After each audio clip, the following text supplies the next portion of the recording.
నమస్తే, welcome to I dream. నేను మహేశ్వరి. మనతో పాటు ఉన్నారు అపోలో హాస్పిటల్స్ నుంచి ప్రముఖ న్యూరాలజిస్ట్ డాక్టర్ శ్రీరామ్ గారు. వారితో మాట్లాడతాం. ఈ మధ్య కాలంలో ఎవరికి చూసినా తలనొప్పి, ఈ సమస్య రాగానే చాలా మంది పెయిన్ కిల్లర్స్ వాడేస్తూ ఉంటారు. కానీ ఇది సమస్య తీవ్రమవుతూ ఉంటుంది. అసలు ఈ తలనొప్పులు ఏంటి, వీటి రకాలు ఏంటి, డాక్టర్ గారిని అడిగి తెలుసుకుందాం. నమస్తే డాక్టర్ గారు. నమస్తే. బేసిక్గా ప్రతి ఒక్కళ్ళకి తలనొప్పి అనేది కామన్ ప్రాబ్లం. అవునండి. కానీ చాలా మంది దాన్ని భరించలేకపోతూ ఉంటారు. పెయిన్ కిల్లర్స్ వాడేస్తూ ఉంటారు, ఓన్ మెడికేషన్ తీసుకుంటూ ఉంటారు. అసలు ఈ తలనొప్పి రకాలు ఏంటి? సో తలనొప్పిని బేసికల్గా మనము రెండు కేటగిరీస్లో భావిస్తామండి. ఒకటి ప్రైమరీ హెడేక్ అంటాం, రెండోది సెకండరీ హెడేక్. సెకండరీ హెడేక్ అంటే మెదడులో ఏదన్నా ప్రాబ్లం ఉంటే, అంటే ట్యూమర్ కానీ, లేకపోతే మెదడులో వాపు ఉండడం కానీ, లేదా ఇతర కారణాల వల్ల అంటే సైనస్ ఇన్ఫెక్షన్ కానీ, కళ్ళ ప్రాబ్లం వల్ల కానీ వచ్చే తలనొప్పిని సెకండరీ హెడేక్స్ అంటాం. ప్రైమరీ హెడేక్స్ అనేవి ఏంటంటే వాటిలో ఇలాంటి కారణాలు ఏవి ఉండవు. ఈ ప్రైమరీ హెడేక్స్లో హెడేకే ప్రాబ్లం. ఈ ప్రైమరీ హెడేక్స్ అనేవి సెకండరీ హెడేక్స్ కంటే చాలా కామన్ అండి. సో ఈ ప్రైమరీ హెడేక్స్ ఆల్మోస్ట్ దాంట్లో రకరకాలు ఉన్నాయి. మోస్ట్ కామన్గా మనం చూసేది మైగ్రేన్, ఇంకోటి టెన్షన్ టైప్ హెడేక్ అంటామండి. అది ఈ మైగ్రేన్ హెడేక్ అనేది సాధారణంగా 20 నుంచి 45 ఏళ్ళ వయసు మధ్యలో ఉండే లేడీస్కి, కానీ ఈ కాలంలో ఎనీ ఏజ్ గ్రూప్లో వస్తున్నాయి. మైగ్రేన్ అనేది ఏంటంటే ఇది ఒక క్లినికల్ డయాగ్నోసిస్. దాంట్లో మనము పేషెంట్కి సాధారణంగా లక్షణాలు ఎలా ఉంటాయంటే, ఒకవైపు తల బాగా నొప్పేయడం, ఆ నొప్పి ఎవరో సుత్తిపెట్టి కొడుతున్నట్టు, థ్రాబింగ్ ఆర్ పల్సటైల్ అంటాం, అలా హెడేక్ ఉండి దాంతోపాటు నాషియా, వాంతి ఫీలింగ్ రావడము, సౌండ్ కానీ లైట్ కానీ ఉంటే ఇరిటేషన్ ఉండడము. అది ఈ హెడేక్ 4 గంటల నుంచి 3 రోజుల దాకా ఉండొచ్చండి. అది సో ఈ లక్షణాలు ఉన్న వాళ్ళకి మనము ఎంఆర్ఐలు, సిటీ స్కాన్లు ఏం చేయించినా కూడా అవి మైగ్రేన్లో నార్మల్ వస్తాయి. It is a clinical diagnosis. So దాంట్లో కూడా మనకు బయటపడదు లేదండి. It is a clinical diagnosis అంటే మనము పేషెంట్ యొక్క లక్షణాలు చూసి నిర్ధారించే రోగం ఇది, ప్రాబ్లం. మిగతా రకమైన ప్రైమరీ హెడేక్స్లో కామన్ అనేది టెన్షన్ టైప్ హెడేక్. అంటే దీన్ని మానసిక ఒత్తిడితో మనం కన్ఫ్యూజ్ చేసుకోకూడదు. ఇది మసిల్స్, తల చుట్టూ ఉండే మసిల్స్లో డెవలప్ అయ్యే టెన్షన్ వల్ల వచ్చే హెడేక్. వాళ్ళకి ఎలా అంటే హెడేక్ ఉన్నా కూడా అది ఈ కణితల దగ్గర లేదా తల మొత్తం పట్టేసినట్టు ఉండడము అది ఉంటుంది. అండ్ చాలా నాన్ స్పెసిఫిక్గా ఉంటుంది అది. ఈ హెడేక్స్కి సాధారణంగా ప్రైమరీ హెడేక్స్కి ట్రిగర్స్ అనేవి ఉంటాయి. ఈ ట్రిగర్స్ ఏంటి అంటే, ఇప్పుడు సపోజ్ మైగ్రేన్ తీసుకుంటే మనము నిద్రపోకపోవడము, లేదా ఆకలి, ఫాస్టింగ్, లేకపోతే లేట్గా తినడము, టైంకి తప్పి తినడము, సడన్గా లైట్కి ఎక్స్పోజ్ అవ్వడము, ఇలాంటి ట్రిగర్స్ ఉంటాయండి. ఈ ట్రిగర్స్ని అవాయిడ్ చేయడము చాలా ఇంపార్టెంట్. ఒకవేళ ట్రిగర్స్ని అవాయిడ్ చేసినా కూడా మనకి చాలా ఎక్కువ హెడేక్ ఫ్రీక్వెన్సీ ఉంది అంటే నెక్స్ట్ మీరు అన్నట్టు మందులు వేసుకోవడం అవసరం పడుతుంది. అయితే చాలామంది పెయిన్ కిల్లర్స్ వాడేస్తూ ఉంటారు చిన్న హెడేక్ రాగానే.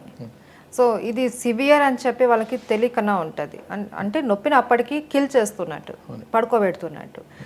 మనకి ఈ ప్రాబ్లం, పలానా ప్రాబ్లం ఉంది మనకు, దీనివల్ల చాలా హెల్త్ ప్రాబ్లం వస్తుంది అని చెప్పి ఐడెంటిఫై చేయలేకన్నా ఉంటారు. ఇలాంటి లక్షణాలు వచ్చినప్పుడు దీన్ని సివియర్గా తీసుకోవాలి. అంటే దీంట్లో 2 విషయాలండి. ఒకటి, ఎలాంటి హెడేక్ వస్తే మనము వెంటనే హాస్పిటల్కి వెళ్ళాలి, లేకపోతే వెంటనే డాక్టర్ని కన్సల్ట్ చేయాలి.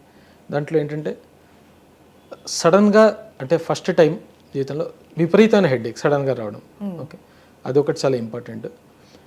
ఎక్స్ట్రీమ్స్ ఆఫ్ ఏజెస్ అంటే చిన్నపిల్లల్లో కానీ పెద్దవాళ్ళల్లో, వృద్ధుల్లో హెడేక్ కొత్తగా రావడము అది. దాని తర్వాత హెడేక్ విత్ ఫీవర్, అంటే జ్వరం వచ్చినప్పుడు బాగా తలనొప్పి రావడము, లేదా హెడేక్ వచ్చి చూపు మందగించడము, అలాంటి లక్షణాలు ఉంటే కూడా ఇమీడియట్గా కన్సల్ట్ చేయాలండి. ఇవి కాకుండా కొన్ని లక్షణాలు ఎలా అంటే హెడేక్ సివియర్గా ఉండకపోయినా వాటిలో ట్రిగర్స్ డిఫరెంట్గా ఉంటాయి. అంటే దగ్గితే తలనొప్పి రావడము, ముందుకు వంగితే తలనొప్పి రావడము, లేకపోతే మోషన్ పాస్ చేసినప్పుడు తలనొప్పి రావడం, ఇవన్నీ పోస్చరల్ సిమ్టమ్స్ అంటాము. ఇలాంటివి ఉంటే కూడా ఖచ్చితంగా డాక్టర్ని ఇమీడియట్గా కన్సల్టేట్ చేయాలండి. ఎందుకంటే ఇవి సెకండరీ హెడేక్ యొక్క లక్షణాలు. సో అండర్లయింగ్ బ్రెయిన్లో ఏదైనా ప్రాబ్లం ఉంటే యూజువల్గా ఇలాంటి సిమ్టమ్స్ వస్తాయి. హెడేక్ వచ్చి ఎవరికైనా ఫిట్స్ వస్తే అది చాలా ఇంపార్టెంట్, వెంటనే కన్సిడర్ చేయడం, డాక్టర్ దగ్గర కలవాలి. అది. రెండోది, మీరు అనేది పెయిన్ కిల్లర్స్ వేసి అప్పటికప్పుడు ఆపేయడం. సో ఇవి ప్రైమరీ హెడేక్స్ ఎవరికైతే ఉంటాయో వాళ్ళకి మోస్ట్ ఇంపార్టెంట్ మందులు అఫ్కోర్స్ ఉన్నాయి. ఆ మందులు ఏంటంటే 2 రకాలుగా ఉంటాయి. ఒకటి అంటే మైగ్రేన్కి ఫర్ ఎగ్జాంపుల్ ఇమీడియట్గా తగ్గించుకునేటట్టు పెయిన్ కిల్లర్స్.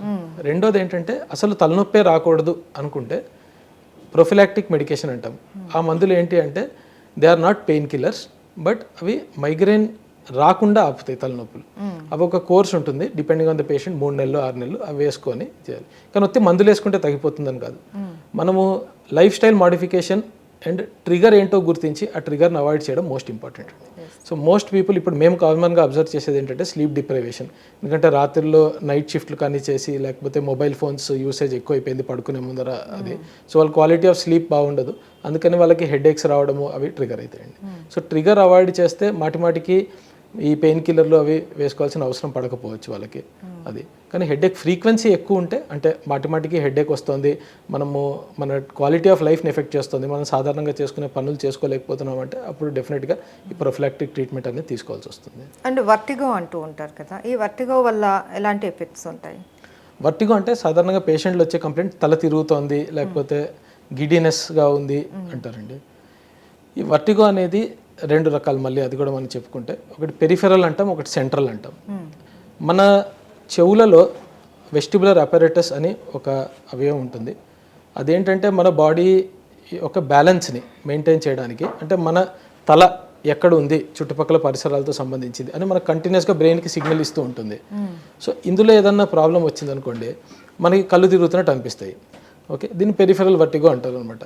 ఇది ఒత్తి తల తిరిగినట్టే అనిపించవచ్చు, లేదా దాంతోపాటు చెవుడు కానీ హియరింగ్ ప్రాబ్లం కూడా కలిపి రావచ్చు. ఇది పెరిఫెరల్. దీంట్లో సాధారణంగా ప్రాబ్లము చెవిలో కానీ చెవి యొక్క నరంలో కూడా ఉంటుంది. రెండోది ఏంటంటే సెంట్రల్ వర్టిగో. సెంట్రల్ వర్టిగో అంటే చెవి నరం నుంచి మెదడుకి ఏవైతే వెళ్ళే కనెక్షన్స్ ఉన్నాయో, బ్రెయిన్లో ఏరియాలు ఉన్నాయో, దాంట్లో ప్రాబ్లం వస్తే అది సెంట్రల్ వర్టిగో. దానికి రకరకాల కారణాలు ఉంటాయి. సెంట్రల్ వర్టిగో బ్రెయిన్లో ప్రెషర్ పెరగడం వల్ల కానీ, బ్రెయిన్లో ట్యూమర్ ఉండడం వల్ల కానీ అది. సో ఇది మనం పేషెంట్ లక్షణాలు చూసి క్లినికల్గా మనం ఎగ్జామిన్ చేసినప్పుడు ఇది సెంట్రల్ పెరిఫెరల్ అనేది అంచనా వేసి దాని ప్రకారంగా ఫర్దర్ ట్రీట్మెంట్ ఉంటుందండి. అది సాధారణంగా ఎల్డర్లీ అంటే పెద్దవాళ్ళలో వచ్చే గిడ్డినెస్, మిడిల్ ఏజ్ కానీ పెద్దవాళ్ళలో వచ్చే కొద్దిగా ఉండే గిడ్డినెస్ ఏదైతే ఉంటుందో, నేను కూర్చుంటే కళ్ళు తిరుగుతున్నాయి, నిల్చుంటే కళ్ళు తిరుగుతున్నాయి, ఒక సెకండ్ కోసం తూలినట్టు ఉంటుంది. ఇదేంటంటే దీన్ని పీపీ అంటే benign postural and positional vertigo అంటాం, బీపీపీవి అని అంటాము. ఇదేంటి అంటే ఇది నార్మల్గా మనకి ఈ వెస్టిబులర్ అపారటస్లో ఓటోలిత్ అంటే చిన్న ఇసుకలాగా ఒక కాల్షియం లాగా చేరుతుంది. అదేంటంటే ఆ వెస్టిబులర్ అపారటస్లో ఉన్న దాన్ని క్లియర్గా అంటే బ్రెయిన్కి ఇచ్చే సిగ్నల్స్ని సడన్గా డిస్టర్బ్ చేస్తుంది. సో దానివల్ల వచ్చే గిడ్డినెస్ బీపీపీవి అంటాము.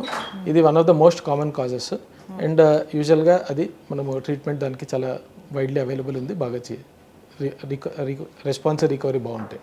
అండ్ చాలామంది ఏంటంటే ఇది ఎప్పుడు ఉండేది కాస్త నీరసంతో వచ్చే తల తిరుగుడు అయి ఉంటుంది, లేకంటే కొద్దిగా స్ట్రెస్ వల్ల వచ్చే హెడేక్ అయి ఉంటుంది అనేసి లైట్ తీసుకుంటూ ఉంటారు. సో ఇలా లైట్ తీసుకోవడం వల్ల ఎలాంటి కాంప్లికేషన్స్ వస్తాయి ఫర్దర్గా?